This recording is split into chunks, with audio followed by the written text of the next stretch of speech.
Hello friends, here I am going to share you the one more assignment called as bike sharing assignment.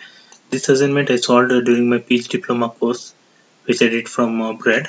Okay. Here in the second module linear regression assignment is there for in the course as machine learning. Okay. Let's start the assignment without wasting the time. Here bike sharing assignment is there. The bikes which is shared is boom bikes and the area is in America and the company what they want then what they want to know is this one. Okay, so let us open this assignment, the Jupyter notebook. Right click and open the new tab. I have already. Okay, this is the opened. Here problem statement is first. So as I told you, the bikes is boom bikes, and then this is the two important parameters they want to know. That is which variable or significant is predicting the demand of for shared bike, and how well those variables describe the bike demands. Okay, here the business goal is there. We are going to achieve this business goal by building a linear regression model, and that model we drop few columns and then we build a final model, and then will find out the adjusted r square and adjusted r square, and we will check the linear regression assumptions and all those things. Let us continue here. Okay. Here we first we have to import the necessary libraries. I have imported the warning. Then I have imported the necessary libraries which is required for this analysis. Okay. See, I import r score also, and I have imported the test train split. Then imported the linear regression model. Then imported the RFE also. Okay. In order to the future analysis, I have imported this one. Then import the scalar to build the linear regression model. Okay. First thing, we have to read the data file. Here I will provide you the data as well as this Jupyter notebook GitHub link in the description box, so that you can get the data. Those who want to perform this analysis, they can easily do it. Okay, here first I have read the data bikes.cs underscore csv read underscore csv. Then data name is day.csv. Then after reading the data, I have to load the file dot head I did. See here, this one DTE date. This is year we need to subtract, and from here this month we need to extract, and then the season 1 2 3 4 is there. So we need to convert the season into summer season, winter season, like that. Then working day, weekday. Okay. Later we will check what the parameters which we need to change. First we need to clean the data. Here, see here, information. The information here, season is an integer. It's not an integer, it is a categorical variable, and object is date. DTD date is not an object, it is a date format actually. And okay, here weekday is there. So first thing, we need to convert this data type to the required actual data type. Okay, then describe the thing is in the describe what we got: count, mean, standard deviation, minimum, 25 percentile and 50 percentile, 75 percentile, and maximum value. And then here we can print the shape of the bike. So rows, number of rows is 730, columns are 16. Then data set has 730 rows. Okay, this I have written, you please go through this. Then data quality check. In data quality check, we have to find the null values. Okay, whether is null values is there or not. This bike.isNull.sum will give the null values. Okay, in order to divide, see here,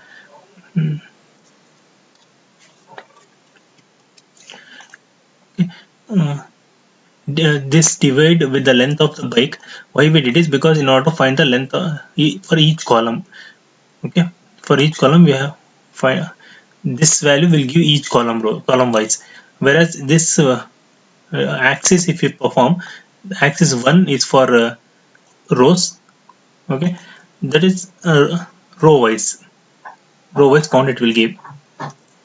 This is a round of we did it. so that we can get the 2-digit. Okay. There is no null value, we found it, and there is no missing values or null values in each column or rows. So duplicate we need to check and drop the duplicates. In place true will replace the bike duplicate itself. We will make a copy of that one. We make the duplicate of bikes copy.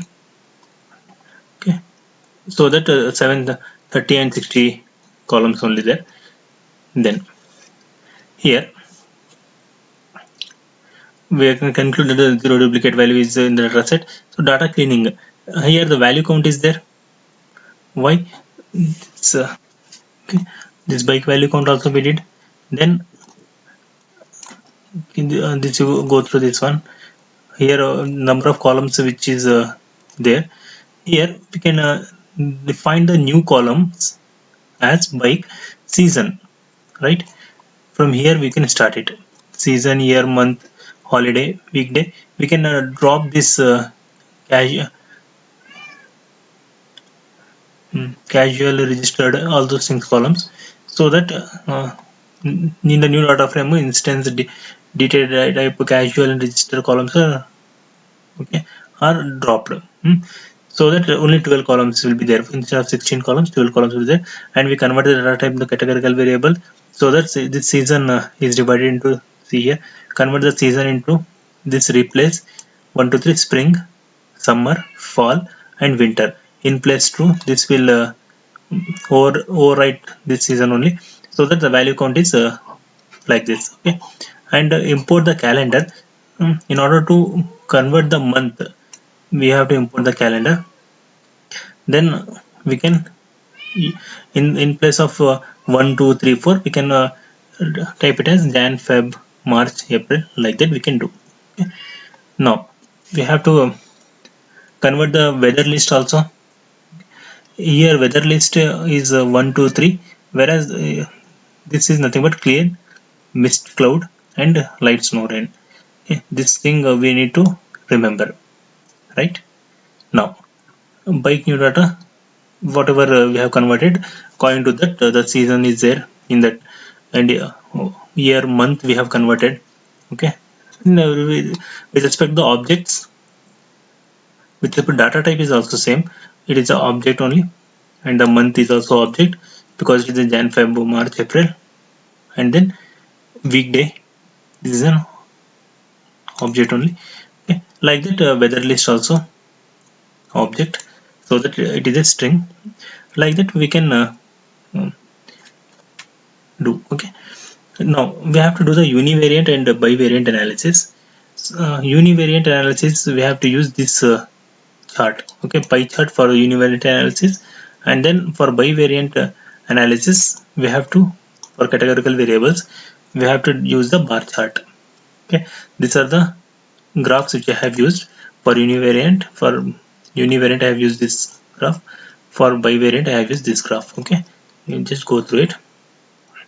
Here also bivariant analysis is there. Next, by using the box plot, we can this box plot is for categorical variable.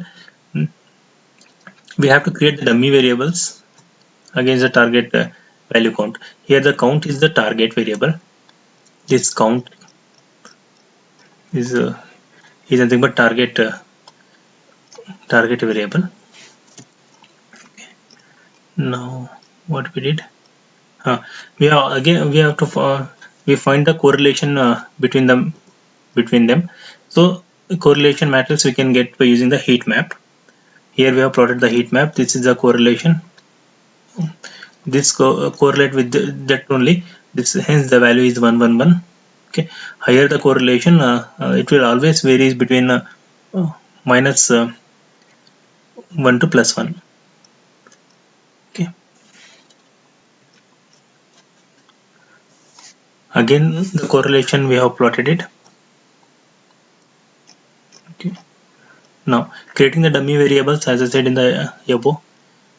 So here this is a 3 codes which you use to create a dummy variables. Then create dummy variables, drop original variable for which the dummy was created, then drop the first dummy variable for each dummy set created. Okay, so like that we have followed. Then splitting the data into test and train value. Okay, so that in order to do the analysis, we have to split the data in test and train value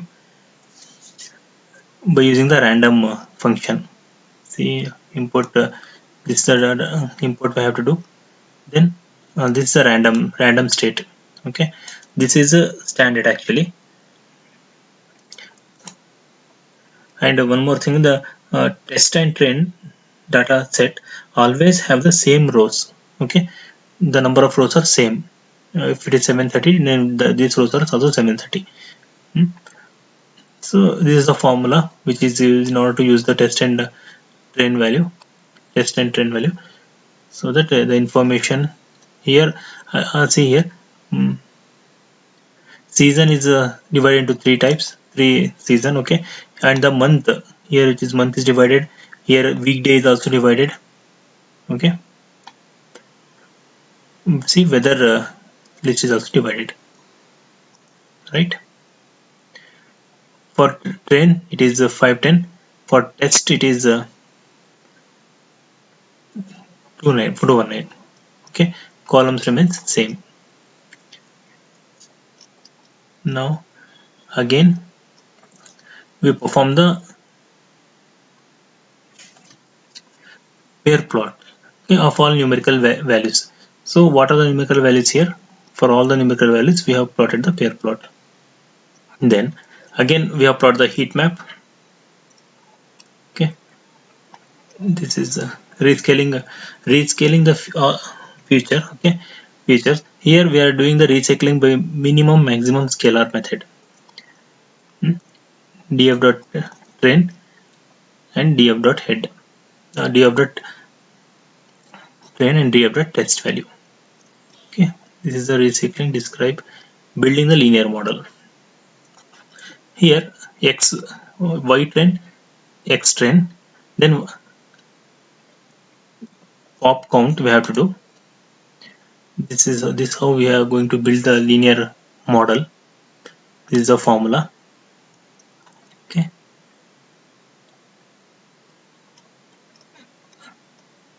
as I told you, I am not going in depth. This is a formula. So we have to build the linear model based on the stats model. That's the model 1, VIF, variance inflation factor. We have to find out. So the factor which is more than 5, that we need to drop. So temperature we can't drop, air temp we can drop here. So this is a formula to get the variance inflation factor. Okay, then we got this. Here we can drop the air temp value because it is highest. Since temperature is a dependent variable, in order to bike assignment, the bike assignment, air temp is irrelevant data. We can drop the data. Okay, see where we have dropped it.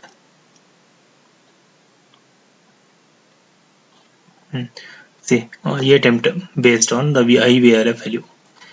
We can drop in the second model, so that we can again check the VIF of second model. Here in this VIF, HUM is the highest VIF value, so we can drop this HUM.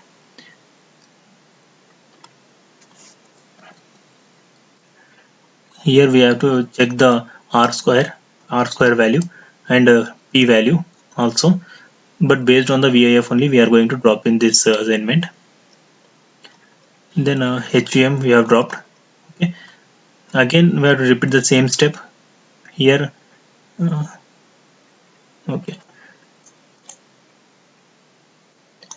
wind speed 5.2. okay, so let us see whether it is dropped or not. Wind speed is also dropped. We have the higher value of VIF. This formula you have to copy paste, then only you can get these values. Okay, now the model is built. The fifth model we have to drop the month July. Okay, since month July has the highest VIF, month July. Season winter, tempo, and season spring also we can't drop. So month Jan we can drop it. Okay. So month Jan, it is having the July. Okay. Month July. Yeah, anything we can. If you want to drop any month, we can drop it. Okay. So we can build the final model here. Final model based on the VIF values. We can drop. We have dropped. Now assumptions. Okay. Interpretation coefficient. This is y is equal to mx plus c. It is a line equation. Just you go through this one. I will give that this Jupyter notebook to you. I will share the Jupyter notebook with you. Those who want to practice, they can practice it. Okay. Now you have to. You can assumption is of linear regression assumption. So that this is the errors. It is normal distributed. We have to check it. Then the linearly independent variable linearly distributed. That also we can check here. Then at the end there is no multicollinearity between the predicted variables. This is the EVIF value. We have to check it for that. Then making the prediction using the final model. So we have to predict the final model by using the final model, so that we have to find the R and adjusted R square values. Okay. So here model evaluation we can do linear regression R square, adjusted R square, adjusted R square, and R square value we need to test. Okay. What is this R square? R square is nothing but it is a measurement matrix, or you can say that if it is a number which tells you how the model is fitting. Okay. And is always defined by adjusted R square is always defined by using a formula, that is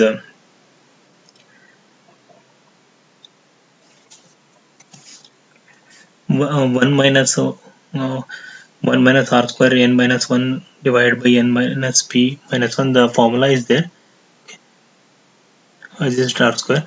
See, this is the formula for adjusted R square. Okay. And this R square is always lies between 0 and 1. Okay, where is 0? 0.9, we can assume the 0.9 value for the good model. So final result comparison. This is the final result. Test and train value we have to compare, and then we have to write the final report. Okay. This thing I will provide you in my description box. Please go through it, and then you can also practice by your own. Thank you very much. Bye bye. Take care.